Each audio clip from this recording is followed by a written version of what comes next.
Hello, everybody. I'm Michel Janssen, Chief Research Officer for Everest Group. And today I'm here with Amy. She's our Vice President of our Sourcing and Vendor Management practice. Hi, Michael. Great to be here again. So, Amy, we just did a webinar focused on the ESG and services category. It was directed toward the sourcing leadership teams.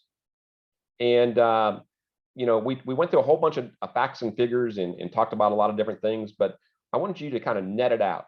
What was the so what of the whole entire webinar? Yeah, so ESG for sourcing teams is a really interesting topic. I think most of the sourcing teams I've worked with have been struggling with topics like supplier diversity and sustainability in the supply chain for a long time. So this isn't new to us. I think what we've seen in 2021, though, is that this has become a board level imperative, and that's giving us some energy and positive inertia to start doing more and thinking about tackling ESG in other categories. And so at Everest Group, where we're focused on complex services categories, global services, areas that may not traditionally have been a focus are now open to us. So one of the things we talked about in the webinar are some of the tactics you could be thinking about for 2022. One, for instance, not thinking about supplier diversity just in the traditional sense, but looking at workforce diversity among your large strategic partners. What are they doing beyond those traditional measures to really foster ESG initiatives, diversity, equity, inclusion in their own organizations? Another thing to understand is impact sourcing. Impact sourcing is a tactic that's fairly unique to outsourced spend. How could you, as an organization, be using impact sourcing in some of your work? And then finally, just thinking about how you tie your corporate ESG initiatives and goals and capabilities into both supplier selection as well as the ongoing management process of your suppliers. So it's one thing to ask these screenings up front and have that guide your sourcing strategy.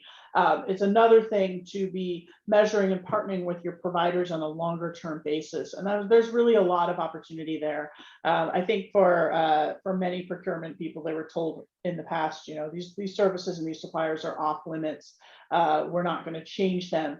And it's not necessarily about changing your suppliers and switching out. It's about how do we partner with them to reach goals that are common to our company and to theirs that align with these broader initiatives.